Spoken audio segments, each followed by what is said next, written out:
Terima kasih pemirsa, masih bersama kami dan Ustazku yang mengangkat tema tentang mengambil keuntungan di atas kegaduhan. Alhamdulillah dari Ustadz Syauqi telah memberikan paparan kepada kita betapa balasan bagi orang yang suka mengadu domba sangat berat sekali. Memang benar, kita kadang-kadang setelah selesai menjadi manusia, kita memanajemen diri kita sendiri, ternyata masih ada bisikan makhluk yang lain yang disebut dengan setan. Dan mereka pun bahagia ketika manusia luluk lantak dengan kegaduhan. Nah ini insya Allah pertanyaan-pertanyaan ini akan semakin memberikan pemahaman kepada kita agar kita berhati-hati di mana saat ini kita hidup di tengah-tengah fitnah yang sangat berat. Orang yang selamat adalah orang yang selalu berada di jalan petunjuk Allah Subhanahu wa taala. Pertanyaan pertama yang akan disampaikan oleh Bapak Purwanto akan dijawab oleh Ustadz Syauqi. Silakan. Maskernya diturunkan biar jelas suaranya. Assalamualaikum warahmatullahi wabarakatuh, Pak Ustadz. Perkenalkan, saya Purwanto dari Sekretariat Yayasan Masjid Al-Ikhlas. Ingin bertanya, dari yang sudah disampaikan oleh Ustadz tadi, tentu kami semua sebagai manusia ingin juga berperan untuk mengambil peran menjadi yang mencerahkan gitu ya. Kita sebagai penyeru ya Ustadz ya. Nah ini ada tantangan undang-undang ITE gitu ya Ustadz ya. Nah ini seperti apa? Kita menyikapi buzzer yang ada. Yang kedua, ada hikmah apa di balik doa Rasulullah yang tidak dikabulkan berkaitan dengan persatuan umat ini Ustadz. Terima kasih. Assalamualaikum warahmatullahi wabarakatuh. Waalaikumsalam warahmatullahi wabarakatuh. Silakan Ustadz Syauqi. Bismillahirrahmanirrahim. Buat Bapak Purwanto, sebenarnya doa baginda Nabi yang tidak dikabulkan oleh Allah itu soal persatuan umat. Di mana selaras dalam hadis beliau bahwa sungguh umat Islam nanti akan terpecah menjadi 72 bagian. Dari 72 bagian itu hanya satu yang benar. Dialah yang mengikuti jalan-jalanku, kata baginda Nabi. Tapi sungguh dalam riwayat lain baginda Nabi menegaskan bahwa perbedaan di antara umatku itu adalah rahmah. Nah, rahmah di sini saya diajarkan oleh guru saya Bang Agung bahwa perbedaan itu membawa rahmah selama tidak untuk berpecah belah. Maka di sini yang diperlukan saat ini adalah kedewasaan dalam berpikir. Makanya tadi saya bilang sudah waktunya jangan bicara soal saya, tapi sudah waktunya bicara soal kita. Kenapa? Ketika bicara soal kita, maka insya Allah nggak akan ada bisa orang memprovokasi diri kita sendiri. Itu yang pertama. Yang kedua, bagaimana caranya supaya kita tidak terkena dan tetap bisa amar ma'ruf nahi munkar. Baik. Soal seperti ini kayaknya perlu diakal-akalin sedikit Bang. Diakalinya bagaimana? Selama tidak meninggalkan konteks pada meninggalkan kebenaran, silahkan saja. Kita di sini sudah diatur hidup dalam undang-undang. Yang namanya hidup pasti ada undang-undang. Nah, sekarang bagaimana caranya kita tetap untuk bisa menyuarakan kebenaran itu? Makanya yang paling baik yang diajarkan oleh orang tua saya, Rahmatul Abror Ki Zainuddin MZ, beliau mengajarkan pertama, jangan pernah tinggalkan ulama-ulama yang ada. Lalu yang kedua, jangan pernah tinggalkan majelis-majelis ilmu. Sekarang ini Pak Purwanto, maaf, banyak dari kita dengan dalih ilmu teknologi, belajar agama justru ngambilnya dari internet. Apa jelek? Saya nggak bilang jelek. Ilmu agama selama kita punya sanad keguruan yang bisa dipertanggungjawabkan, internet mempercepat. Tapi ketika kita nggak punya guru, apapun yang ditulis dalam internet, maka insya Allah kita akan termakan mentah-mentah. Iya kalau benar, kalau salah timbulnya jadi fitnah. Hati-hati. Ini memang sudah akhir zaman sekarang ini, di mana fitnah merajalela. Benar tadi kata Ustadz Agung bahwa saat ini zaman di mana fitnah merajalela. Zaman ini adalah zaman entertain. Dulu kata orang tua saya yakin Bapak Ibu masih ingat, bahwa saat ini orang gampang sekali bikin bungkusan. Bahkan bahasa yang paling serius beliau dalam bercandanya, beliau berkata, sekarang bedanya kiai sama dukun saja tipis. Apalagi pejabat sama rakyat kalau menjelang pemilu, tipis bedanya. Nah, maka sekarang ini yang diperlukan adalah kedewasaan kita dalam mengambil keputusan ini. Setiap kita dapat input-input yang kurang mengenakan, alangkah baiknya kita tanyakan dulu kepada guru-guru kita. Begitu Pak Purwanto. Nah Ustadz Syauqi, kalau kita perhatikan, kita kaitkan dengan tema kita mengambil keuntungan di atas kegaduhan. Ini semua negara, ya kan, permasalahan ini juga dialami oleh semua negara di seluruh dunia ini. Ada sebagian orang yang memang sengaja mengambil keuntungan di atas kegaduhan. Berarti ada orang yang diuntungkan dan dirugikan. Di lain sisi orang yang dirugikan mencoba untuk memberikan nasihat seperti tadi. Tetapi orang yang membuat kegaduhan tidak merasa perlu dinasehati. Barangkali ini yang terjadi di negeri ini. Lantas bagaimana kita bisa mengurai benang kusut ini? Kita harus memulai dari mana? Begini Pak Agung. Memang kalau untuk diurai secara langsung nggak akan pernah bisa. Karena ini benang kusut adanya di kaki ayam. Bagaimana bisa benang kusut di kaki ayam mau diurai? Makanya yang terbaik adalah sekarang ini kita harus menyiapkan diri kita 3 hal. Apa? Kuping kebo, muka tembok, kulit badak. Tanpa 3 itu rasanya kita akan selalu merasa dirugikan sekali. Karena memang sangat terasa bahwa akhir-akhir ini jangankan soal ilmu pengetahuan, bahkan gosip pun sangat terasa cepat sekali beredar di tengah-tengah masyarakat.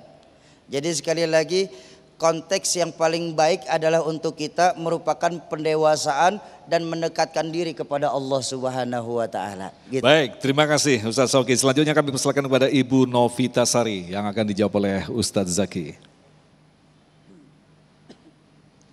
Assalamualaikum warahmatullahi wabarakatuh. Perkenalkan, saya Novi, guru SMP Islam Al-Ikhlas. Izin bertanya Pak Ustadz. Tadi yang disampaikan oleh Pak Ustadz Syauqi MZ bahwa kita harus membela agama kita ketika dilecehkan atau diadu domba. Nah, pertanyaan saya, sebenarnya apa sih bentuk pembelaan kita sesuai dengan syariat Islam? Karena nanti akan dipertanggungjawabkan di akhirat. Itu, terima kasih. Baik. Wassalamualaikum warahmatullahi wabarakatuh. Pertanyaan luar biasa, bentuk membelanya seperti apa Ustadz Zaki? Baik, bismillahirrahmanirrahim. Terima kasih untuk pertanyaannya. Beragama artinya ada 3 pokok yang menjadi landasan dalam kita hidup. Apalagi sebagai seorang muslim. Yang pertama adalah akidah, keyakinan. Asyhadu alla ilaha illallah wa asyhadu anna muhammadar rasulullah. Itulah kenapa dalam surah Al-Fatihah di salah satu ayatnya kita baca iyyaka na'budu wa iyyaka nasta'in. Yang disembah cuma satu, tempat minta pertolongan cuma satu. Yang kedua ada yang namanya syariah, ibadah. Tapi yang sering kita lupa yang ketiga, ada yang namanya akhlakul karimah. Agama harus dibela, tapi tetap harus mengedepankan akhlak, etika, dan adab. Makanya banyak orang bijak yang mengatakan laisal jamal bi athwabin tuzayyinuna. Jadi kerennya kita, bagusnya kita itu bukan pada pakaian yang menghiasi. Walakinnal jamal jamalul ilmi wal adab. Tetapi yang namanya keren itu ada 2 hal. Pertama ilmu, yang kedua adab. Ini kadang kita ngebela agama nggak pakai ilmu, nggak pakai adab. Betul nggak? Ada orang yang beradab kagak berilmu. Ada orang yang berilmu kagak beradab.